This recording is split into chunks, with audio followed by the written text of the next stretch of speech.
Cuaca ekstrim kembali melanda wilayah pesisir Jembrana. Pada Selasa malam, 5 Agustus 2025, gelombang tinggi menerjang perairan Candi Kusuma, Kecamatan Melaya dan merusak belasan perahu nelayan. Kepala Pelaksana BPBD Jembrana, Putu Agus Artana Putra mengatakan peristiwa terjadi mulai pukul 19 WITA saat air laut mulai pasang. Puncaknya terjadi sekitar pukul 23 WITA ketika gelombang tinggi menghantam perahu-perahu fiber yang terparkir di bibir pantai. Sebanyak 17 unit perahu fiber milik nelayan mengalami kerusakan dan estimasi kerugian sekitar 15 juta rupiah. Meski berdampak pada aset nelayan, gelombang pasang tidak sampai menerjang ke permukiman warga.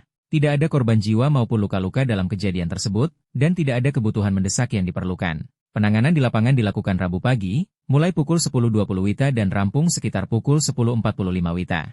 Pihak BPBD mengimbau masyarakat pesisir terutama nelayan, agar tetap waspada terhadap potensi gelombang tinggi, terutama dalam memarkir dan mengamankan perahu agar tidak mudah terdampak saat cuaca ekstrim terjadi.